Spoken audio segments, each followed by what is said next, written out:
Sani wahdi qalbi bihaqqi sayyidina Muhammadin sallallahu alaihi wasallam wa indahu mafatihul ghaibi la ya'lamuha illahu amma ba'du. Alhamdulillah, kita masih diberikan oleh Allah Subhanahu wa taala nikmat umur. Kita masih diberikan Allah taala nikmat taufik dan hidayah.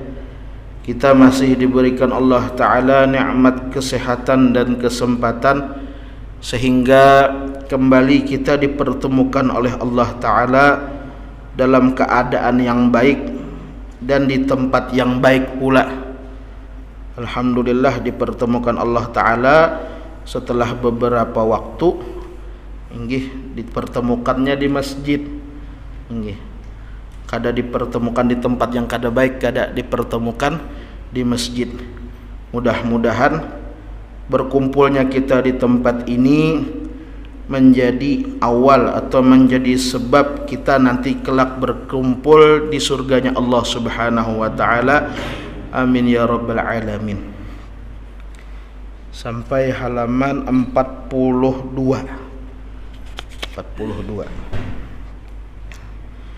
Bismillahirrahmanirrahim. Qala al-muallifu rahimahullahu ta'ala wa nafa'ana bihi wa bi jami' ulumihi fid dharain amin. Qila, 6 baris dari bawah. Qila, diceritakan atau dikatakan, innal abda, sesungguhnya seorang hamba atau seorang manusia, idza fa'ala hasanatan, apabila mengerjakan satu kebaikan, badara, bersegera, malakul yamin, malaikat yang ada di kanan, ila kitabatiha atau ila katbiha, kepada menulisnya. Jadi kata beliau, kalau kita manusia atau jin, karena kan yang mukallaf dengan syariatnya Rasulullah diutus ke bangsa manusia, ke bangsa jin juga.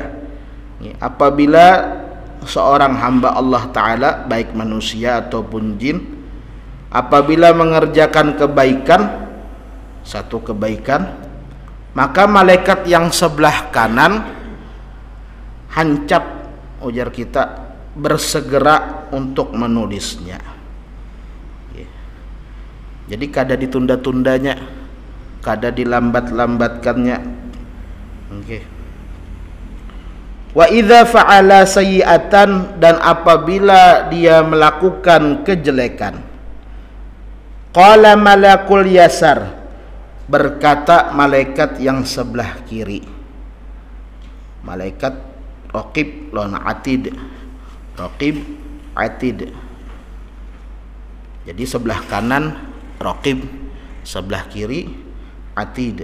Raqib artinya yang mengawasi. Sebenarnya dua-duanya pun bisa dikatakan malaikat hafadzah, malaikat yang menjaga. Jadi banyak jumlah malaikat.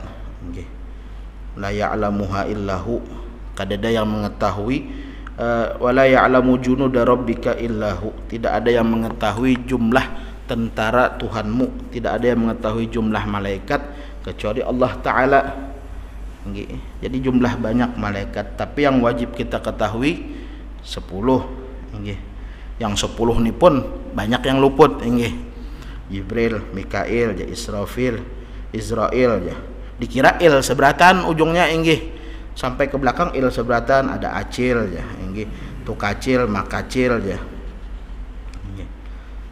Jadi harus kita tanamkan kepada anak, kepada cucu, kepada keponakan. Sesekali kita takuni, misalkan bisi anaknya masih TK atau masih bisi anak yang masih SD, atau yang sudah aliyah sekalipun, coba pian takuni, sebutkan pengaran malaikat loh. Kalau pina kada hafal pian, kalau pina kada hafal. Jadi sangat disayangkan. Sudah sekolah di man model aja ditakuni ngaran malaikat kada hafal. ingatnya 7-nya, 3-nya kemana ini, 3-nya kemana. Jadi seperti itu. Sama kayak ngaran atau nama-nama nabi, jumlah nabi banyak. Ini yang wajib kita ketahui 25. Yang 25 pun banyak yang apa? Banyak yang kada tahu. Jadi sesekali pian takuni ini anak yang masih SD atau yang TK atau yang sudah besar sekalipun takuni.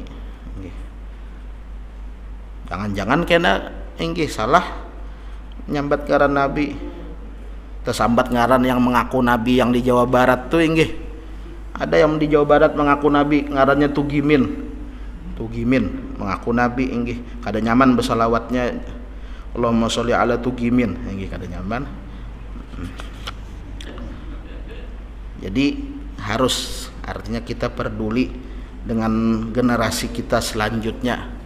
Coba kita tanya, hafal kada ngaran malaikat, hafal kada ngaran nabi, hafal kada ujar kita nama kitab-kitab Allah Ta'ala. Yang rukun iman tuh barang dulu yang 6. Rukun iman.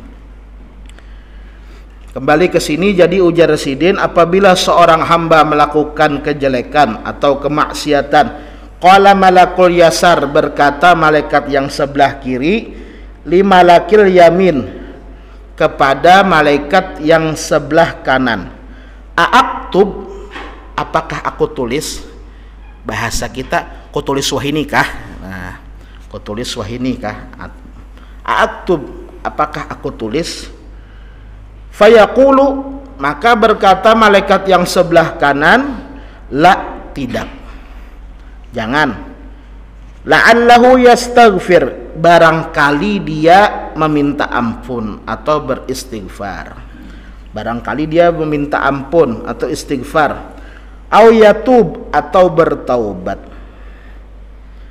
Jadi ujar malaikat sebelah kanan, jangan tulis dulu. Siapa tahu habis ininya istighfar, siapa tahu habis ininya menyesal lalu bertaubat.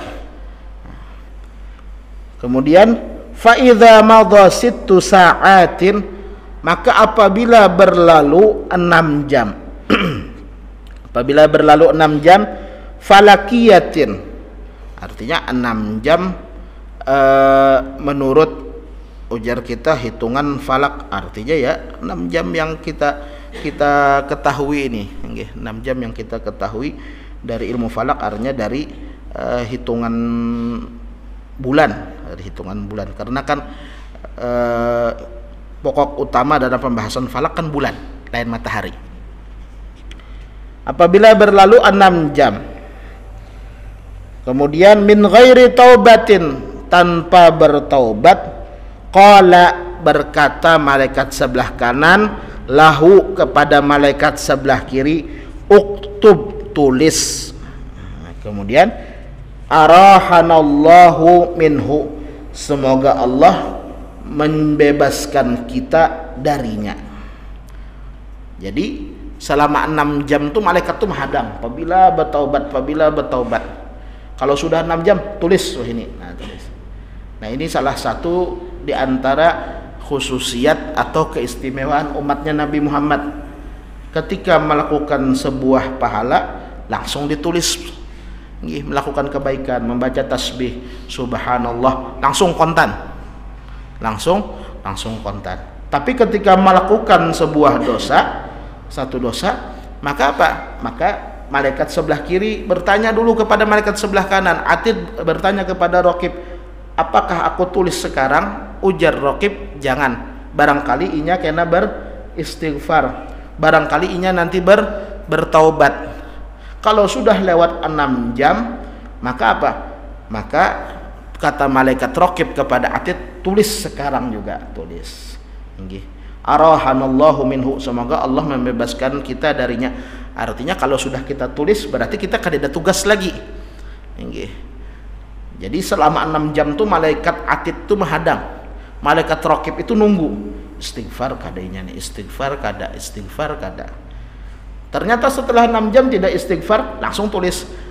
Bahasa kita itu alhamdulillah selesai kewajiban. Arahanallahu minhu tuh alhamdulillah selesai kewajiban. Seandainya dia istighfar atau bertaubat, maka apa? Maka tidak jadi ditulis. Tapi kalau dia tidak istighfar selama 6 jam, langsung apa? Langsung ditulis. Jadi ini termasuk khususiat atau termasuk khasais ummah Muhammadiyah, termasuk kelebihan umatnya Nabi Muhammad SAW. Kalau masalah pahala langsung kontan dibayar. Tapi kalau masalah dosa maka ditunggu, diberikan jeda. Kalau masalah dosa 1:1. Kalau masalah pahala minimal 10 asyru amsalihah, dibalas minimal 10 ila 700 di'fin, sampai 700 balasannya. Terus lagi umatnya Rasulullah SAW kalau melakukan dosa kadang langsung diberikan azab. Tapi apa? Tapi ditunda dulu, barangkali istighfar. Beda dengan umatnya Nabi Musa, beda dengan umat-umat terdahulu, melakukan dosa maka langsung turun teguran dari Allah Ta'ala.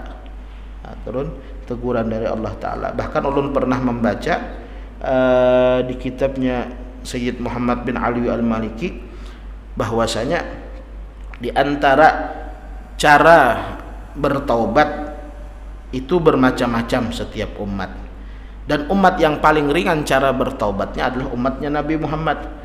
Istighfar, dan istighfar pun atau perasa penyesalan pun tidak mesti harus di tempat ke masjid dahulu, duduk di sejadah dulu, kada mesti.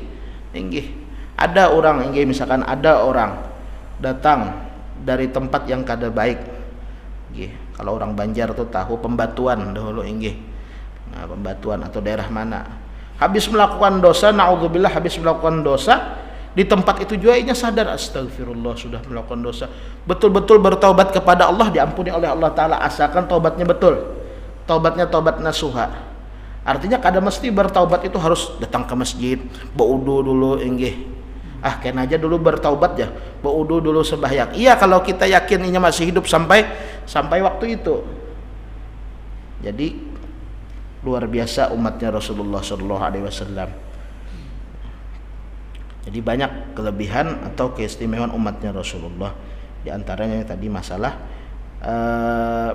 yang bertaubat tadi.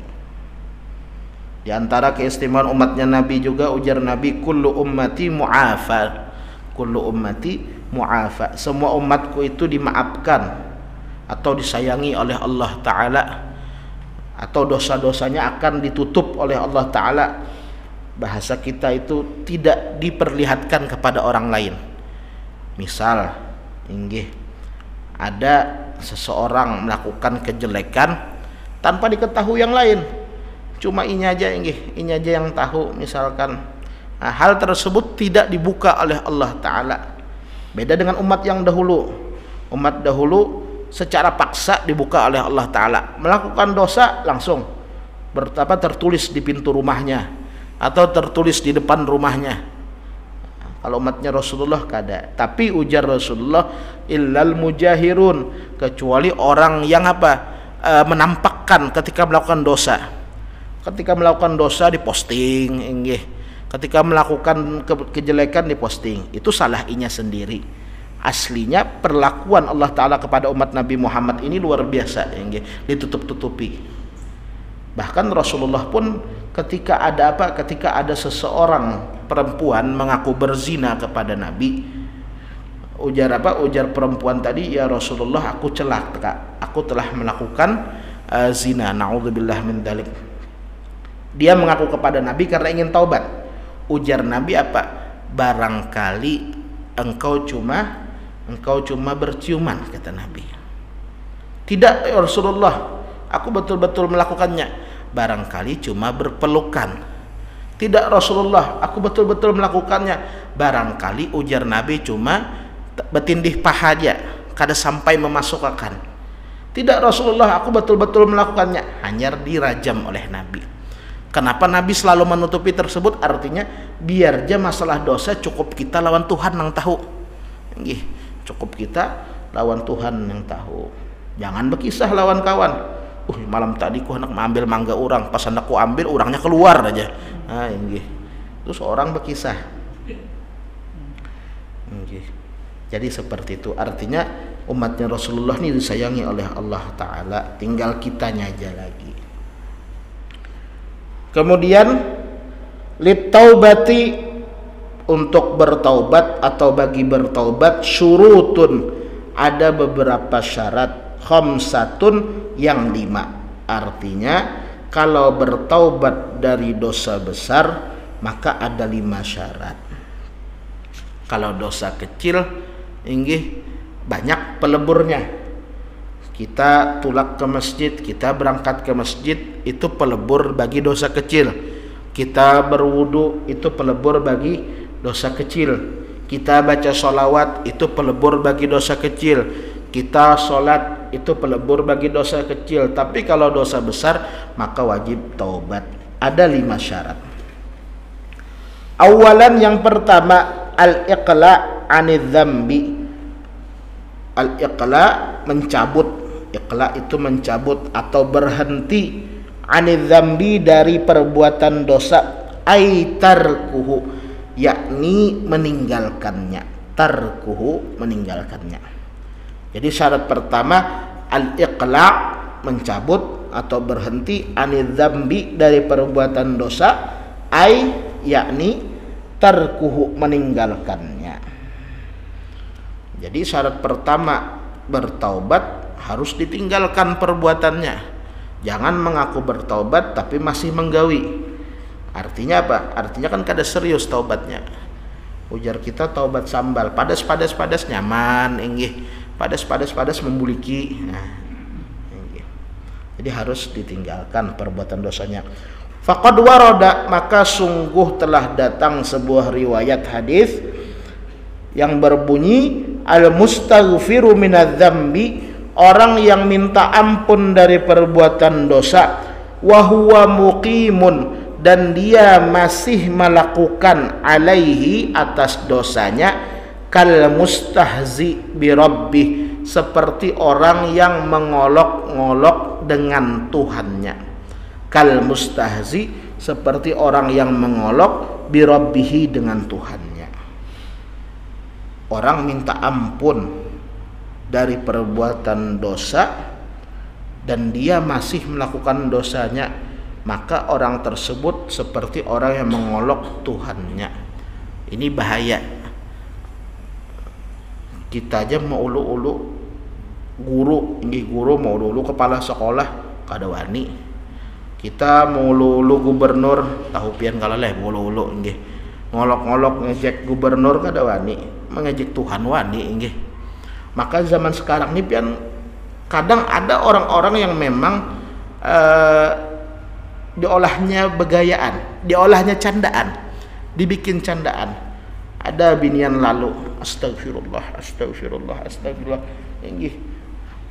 Mulutnya berucap istighfar tapi tetap melihati astagfirullah.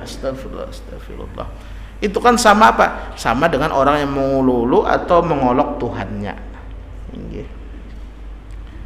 Jadi seperti itu. Jadi orang yang istighfar tapi sambil melakukan dosanya, sambil melakukan perbuatan dosa, maka dia adalah orang yang mengolok atau sama dengan orang yang mengejek Tuhannya. Karena syarat pertama bertaubat tadi adalah mencabut diri atau melepaskan diri dari perbuatan dosa. Jadi kalau masih menggawi jangan istighfar. Masih kartu di tangan lagi, astagfirullah, terpaksa astagfirullah, kada ada lagi duit. Jangan. Kalau masih kartu di tangan, astagfirullah aja. Terakhir astagfirullah, sekali lagi. Jadi seperti itu. Syarat pertama harus berampih, harus berhenti dari perbuatan dosa. Yang kedua adalah sanian, yang kedua an-nadamu alaihi, menyesal atasnya, atas perbuatan dosa. Ayyataharra bi ayyatahazzana, dengan cara merasa sedih. Beda pian hazina yahzanu, pasti pian rancak mendengar kata la tahzan, jangan sedih, dengan kata yatahazzana. Yatahazzana itu berusaha, dipaksa sedih itu muncul. Kalau kita kada bisa memaksa apa? Kalau kita kada bisa sedih karena perbuatan dosa, paling kada paksa supaya sedih, dipaksa hati itu. Nah, gitu.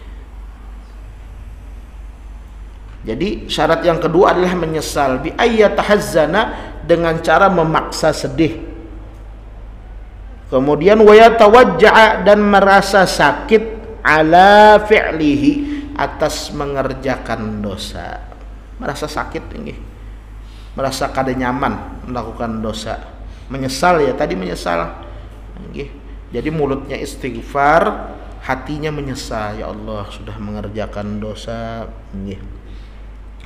Kemudian wayatamanna, dan dia berkeinginan, atau ujar kita ia berkeinginan, wayatamanna, dan berkeinginan kaunahu lam yaf'alhu, dia tidak melakukannya. Jadi mulutnya istighfar, hatinya menyesal, ya Allah tegawi, ya Allah masih dia mengerjakan dosa. Jadi istighfar, mulutnya istighfar, badannya berhenti melakukan dosa, hatinya menyesal, ya Allah masih dia tegawi, ampuni ya Allah. Wala budda, dan harus ayyakunan nadamu alaihi, bahwa perasaan menyesalnya min haitsu, dari sisi kaunihi, bisa dibaca kaunuhu, bisa min haitsu kaunihi, dari sisi dia dzamban, dosa. Jadi menyesalnya kenapa? Karena itu perbuatan yang dilarang Allah. Kenapa menyesal? Karena itu merupakan dosa. Jadi istighfar mulutnya, badannya berhenti, kemudian hatinya menyesal, ya Allah menyesal sudah melakukan dosa. Kemudian fala yasihun nadamu, maka tidak sah perasaan menyesal, liidrari badanihi, karena memudarati atau merugikan badannya. Menyesal, tapi apa? Tapi menyesalnya karena apa? Karena awaknya sakit. Ujar orang apa? Ujar orang yang apa? Ujar kita sudah kecanduan. Ini mudah-mudahan kita dan keturunan kita dijaga oleh Allah Ta'ala. Ujar orang yang sudah kecanduan bubuk putih, menyesal aku aja, aku garing, menyesal aku badan kada sehat lagi, itu kada sah. Dalam bab taubat kada sah, karena dia menyesal melakukan perbuatan dosa bukan karena itu dosa, tapi dia menyesal karena merugikan badannya. Harusnya rasa penyesalan itu karena apa? Karena ia telah melakukan larangan Allah. Nah, jadi menyesal aku aja inggih. Kenapa menyesal? Menyesal apa namanya? Karena sudah kada bisa fokus lagi gara-gara mengkonsumsi hal itu. Jadi penyesalannya itu bukan karena Allah, bukan karena itu dosa, tapi penyesalannya karena badannya sudah apa? Sudah kada fit lagi, karena sudah badannya apa? Badannya mudarat sudah. Kemudian auhatki irdihi, atau rusak nama baiknya. Ini kayak buhan yang berseragam oren. Nah, lain tukang sapu nang di jalan, tukang sapu oren kuning ini. Kayak nang berseragam oren kadang kita lihat di TV nih. Saya menyesal dan minta maaf kepada seluruh warga Indonesia sudah ini. Menyesalnya apa? Menyesal ketahuan. Coba kada ketahuan, kada menyesal. Menyesal karena ketahuan itu kada sah dalam bab taubat. Harus menyesal karena itu larangan Allah. Harus menyesal karena itu dosa. Kalau menyesal karena ketahuan, maka tidak sah, tidak dianggap taubat. Saya menyesal karena ketahuan. Coba kada ketahuan ini. Au sarfi malihi, atau habis hartanya. Menyesal aja malam tadi ujar apa bahasa anak muda wah ini apa ujar kita tuh apa aja kita mesi saldo aja inggih. Bahasanya kada ingat tuh. Menyesal aja malam tadi inggih habis duit sudah, menyesal malam tadi masang banyak ujar inggih ujar nang bapak-bapak dahulu masang banyak maka kali 4 aja ya, maka luput pulang duit terakhir ke sono baras ada gawian orang dahulu sampai mencari nomor ke orang gila ditakuni ke kuburan ditakuni ada orang kerasuki berapa esok nomor keluar ya. Jadi seperti itu harus menyesalnya karena Allah, menyesalnya bukan karena harga dirinya atau malu, menyesalnya bukan karena badan yang sakit, menyesalnya bukan karena duitnya habis, bukan, tapi menyesalnya adalah harus karena Allah au nahwi dzalika atau yang lainnya. Jadi seperti itu. Jadi syarat yang pertama adalah berhenti melakukan dosanya, yang kedua adalah menyesal karena itu perbuatan dosa. Yang ketiga adalah al-azmu, bertekad, wat tasmim, dan memasang niat dalam hati, ala alla yauda, untuk tidak kembali ilaihi kepada perbuatan dosa. Kemudian ma'asya, selama dia hidup, kama la yaudu, sebagaimana tidak kembali al-labanu, susu, ila dhar'i, kepada susu. Paham jak lepian? Susu kepada susu kada mungkin kembali. Kalau sudah susu keluar dari susu maka sudah habis kisah. Jadi berniat, bertekad tidak akan kembali kepada perbuatan dosa selama hidup, sebagaimana air susu tidak akan kembali kepada sumbernya. Kalau sudah keluar maka kada kawa dibulikakan. Jadi bertekad tidak akan kembali. Jangan misalkan ya Allah ampun ya Allah kena kawai kalau pulang nasi seminggu pulang aja jangan. Jadi harus bertekad kada harapan atau tidak mau kembali lagi, sebagaimana tidak kembali air susu ke sumbernya. Artinya tidak mungkin air susu yang sudah keluar tidak mungkin kembali ke sumbernya. Anak yang sudah lahir kada mungkin dimasukkan pulang. Kadang ada umma atau acil-acil berucap, jika tahu kelakuan ikam kayak ini aku masukkan pulang dalam parut. Mati biar cilai memasukkan pulang bahasa. Jadi seperti itu, harus bertekad walaupun nanti kita kada tahu ke depannya. Kita kada tahu ke depannya, siapa tahu apa kita terjatuh lagi ke lembah dosa tuh. Kada tahu ini. Kada tahu. Artinya paling kada tekad itu harus ada. Tekad harus ada. Seandainya nanti dia kembali karena memang ujar kita pengaruh kawan. Artinya ujar kita tuh tekadnya tuh belum terlalu kuat. Masih kalah dengan godaan teman, masih kalah dengan godaan lingkungan. Itu masalah kedua. Yang penting ketika taubat kepada Allah dari perbuatan dosa, dosanya berhenti dikerjakan, hatinya menyesal, lawan ada tekad untuk tidak kembali.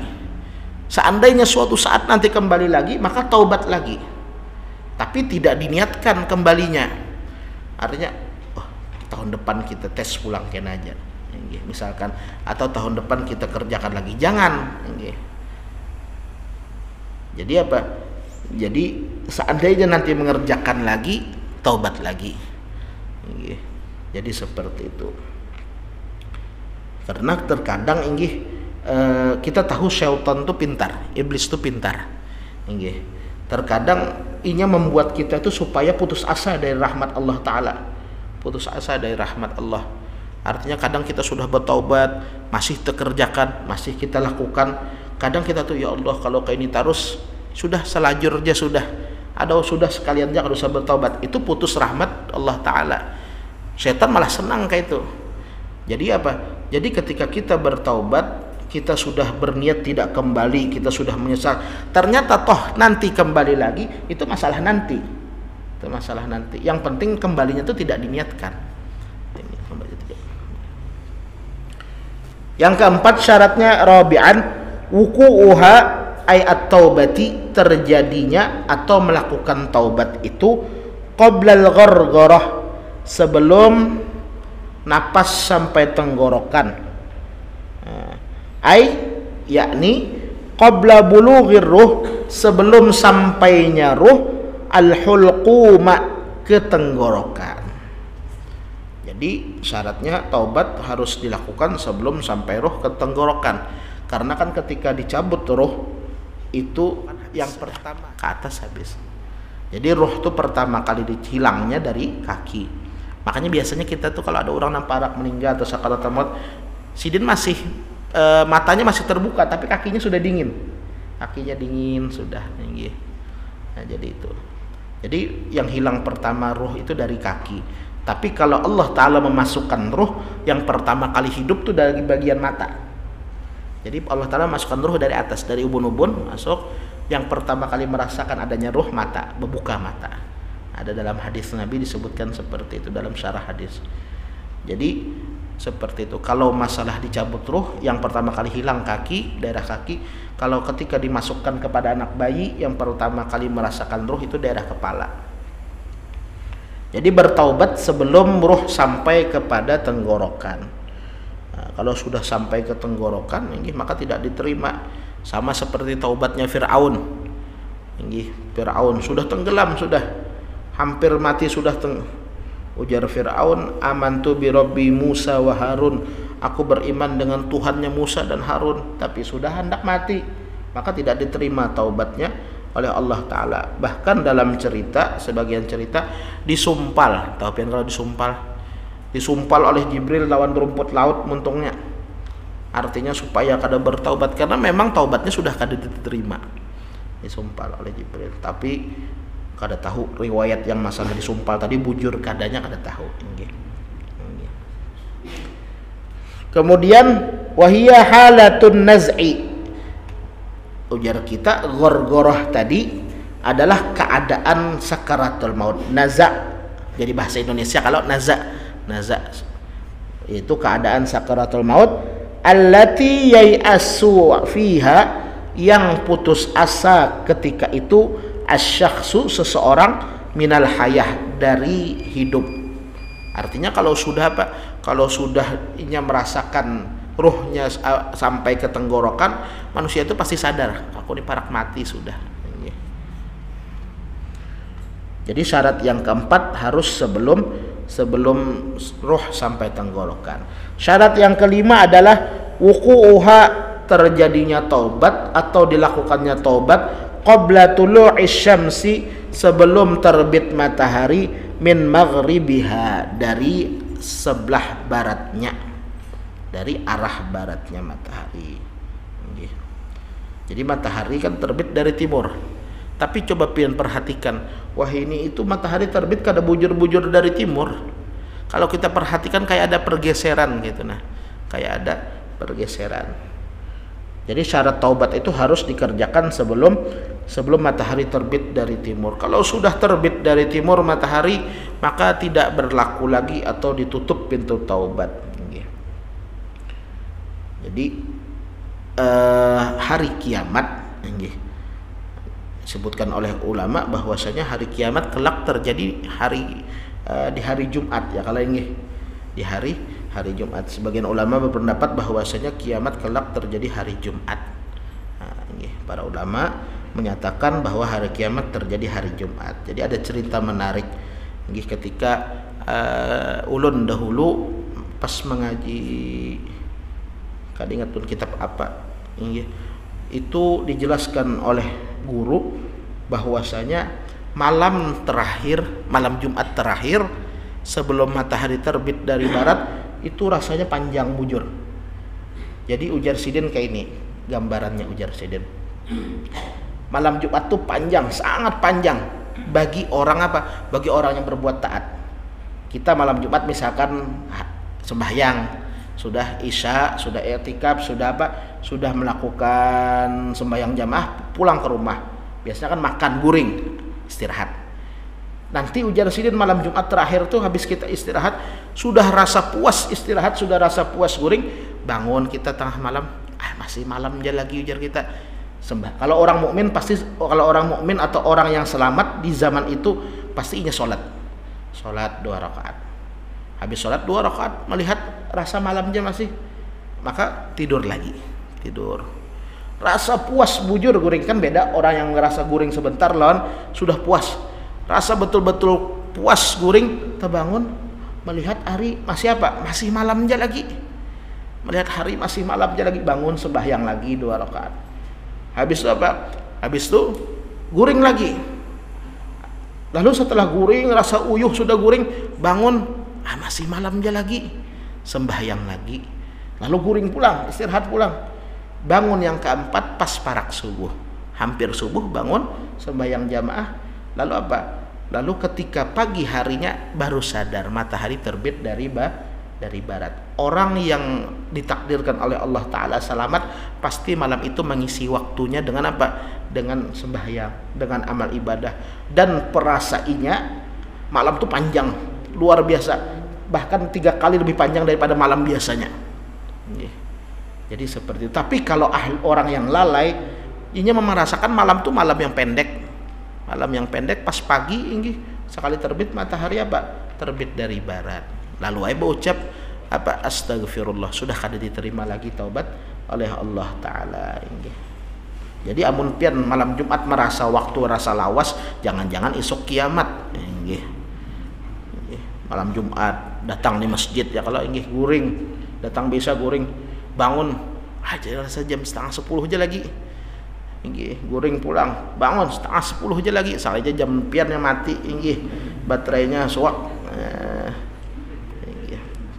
Jadi itu Jarsidin, malam terakhir, malam Jumat terakhir sebelum kiamat tuh bagi orang mukmin, bagi orang yang beruntung sangat panjang rasanya.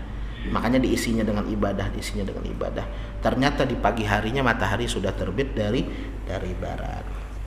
Kemudian fa in kana dzambu yata'allaq bi adamiyyin. Jadi itu syarat-syarat taubat kalau dosanya berkaitan dengan Allah Ta'ala saja, tidak berkaitan dengan hak manusia. Kalau berkaitan dengan hak manusia, insya Allah kita baca minggu depan, fa in kana dzambu yata'allaq bi adami, seandainya dosa berkaitan dengan manusia seperti mengambil ataupun yang lainnya, insya Allah kita baca minggu depan. Mudah-mudahan dosa-dosa kita, dosa-dosa orang tua kita, dosa-dosa keluarga kita, anak cucu kita diampuni oleh Allah Subhanahu wa Ta'ala, dan mudah-mudahan kita dijadikan oleh Allah Ta'ala sebagai orang yang beruntung di dunia akhirat, selamat di dunia akhirat, husnul khatimah. Amin ya rabbal alamin. Bismillahil Fatihah. A'udzu billahi minasyaitonir rajim. Bismillahirrahmanirrahim. Alhamdulillahirabbil alamin. Arrahmanir rahim. Maliki yaumiddin. Iyyaka na'budu wa iyyaka nasta'in. Ihdinas siratal mustaqim. Siratal ladzina an'amta 'alaihim ghairil maghdubi 'alaihim waladdallin. Amin. Amin ya Allah ya rabbal alamin. Bismillahirrahmanirrahim. Alhamdulillahirabbil alamin. Allahumma shalli wa sallim ala sayyidina wa maulana Muhammad wa ala alihi wa sahbihi ajma'in. Allahumma anfa'na bima 'allamtana wa 'allimna ma yanfa'una wa zidna 'ilma. Allahumma aghnina bil 'ilmi wa zayyinna بالحلم وأكرمنا بالتقوى وجملنا بالعافية يا رب العالمين. اللهم اقضي عنا جميع الديون وأصلح لنا كل شؤون. ربنا آتنا في الدنيا حسنة وفي الآخرة حسنة وقنا عذاب النار. وصلى الله على سيدنا محمد وعلى آله وصحبه وسلم والحمد لله رب العالمين. تقبل الله منكم.